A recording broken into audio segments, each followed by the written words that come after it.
Alright guys, check out this little project today. Little Saturday morning project.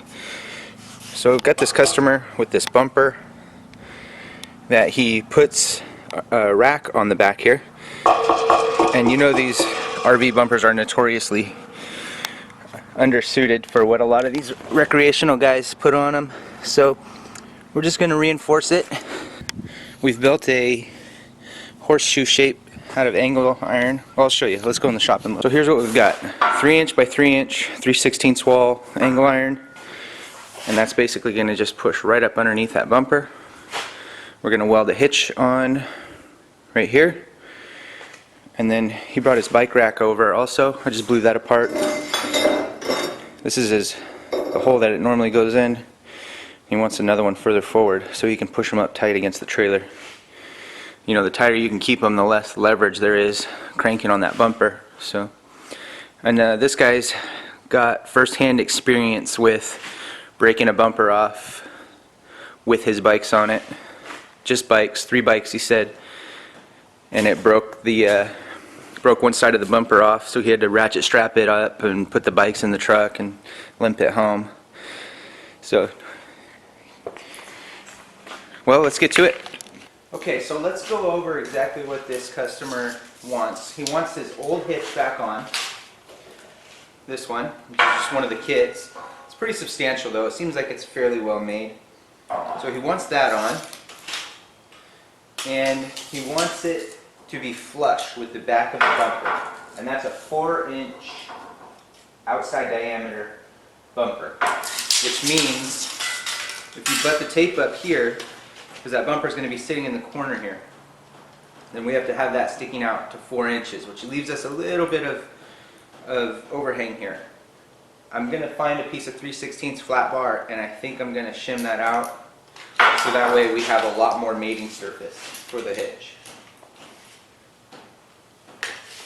So first we need to locate center, 71.5, 35 3/4.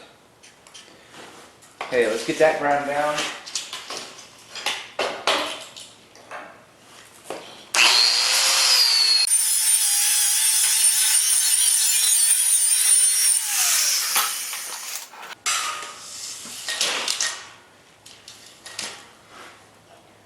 (35 3/4) minus 2 9/16.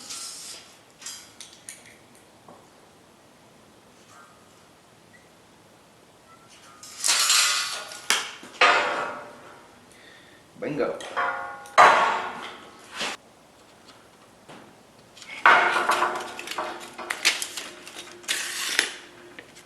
So we are protruding approximately 1.5 inches.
Okay, I think we'll give that a hot minute to cool down.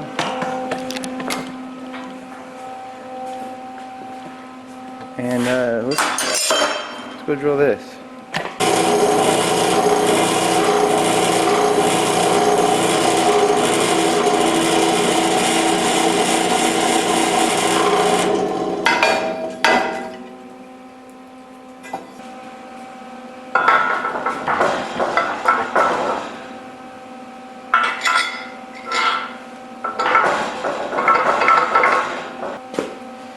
Okay, now one other thing they mentioned was that this wiggled a lot. You wanted to just run a little bead right here. Run a bead, grind it back down until it fit a little bit snugger. Now it doesn't have to be like a hammer fit or anything. He just wants to take out some of that play.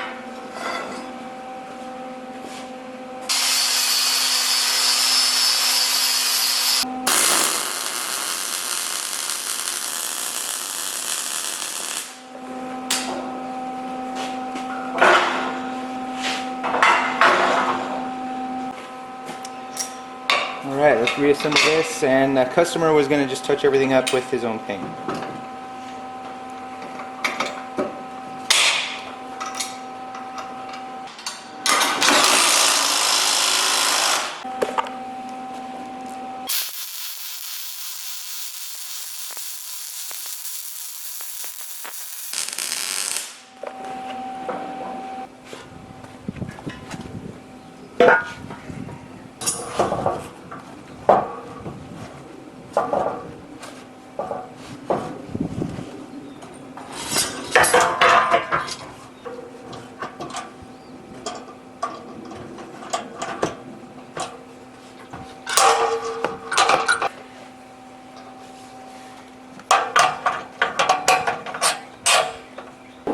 Alright, we got a little piece of sheet metal here. And just clean that up. You don't want to burn that stuff that's on the bottom of the RVs. That stuff can be really flammable.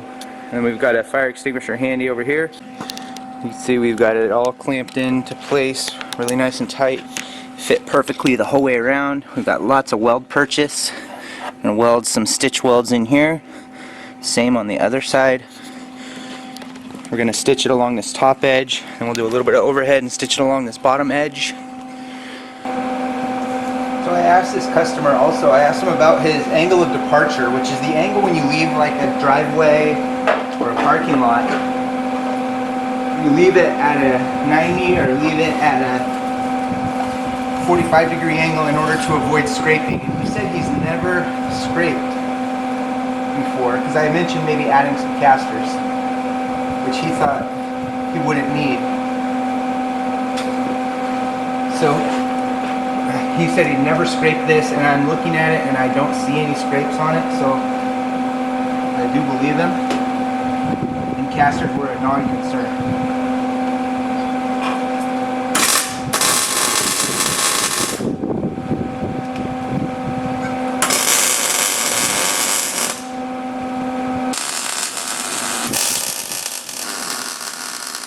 Now we've got this clamped up real nice and tight. We're going to run a few stitch welds right here. Now if you're an RV owner and you're looking to do some type of similar bumper reinforcement, there's a bunch of ways to do this. This is just a very easy, straightforward way to go about it. It's not the biggest one we've done, but it's plenty sufficient for a bike rack or maybe a firewood rack, or if you wanted to throw a cooler on the back, something like that. You know, it'll easily handle that. But one tip I wanted to mention, if you're an RV owner and you're shopping around for ideas right now, the guy was standing back here with me. We're going over to the plan, and there's this little tiny dent right here on the bumper. I don't know if the camera's even going to pick that up. But we're standing back here, and you know, this is a beautiful elk ridge. He goes, "Oh man, I don't know what happened to my bumper there. It came like that. You know, real disappointing. I didn't do it." But when you point that out to a shop, they go, "Oh man, this guy is really particular." And we try to maintain a high standard of work around here.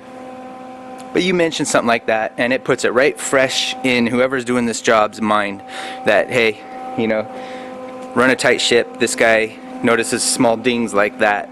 So, just a little tip.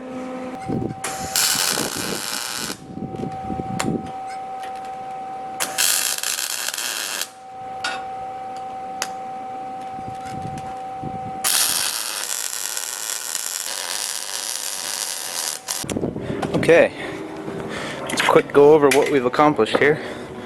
So we've got this all nice and welded in here. We've got it stitched along the bottom. And we've got it stitched along the back here. And then on the sides. We're all stitched in also, so it definitely ain't going nowhere. And last but not least, have a look-see there, and you can see exactly why a piece of thin sheet metal like that is really helpful.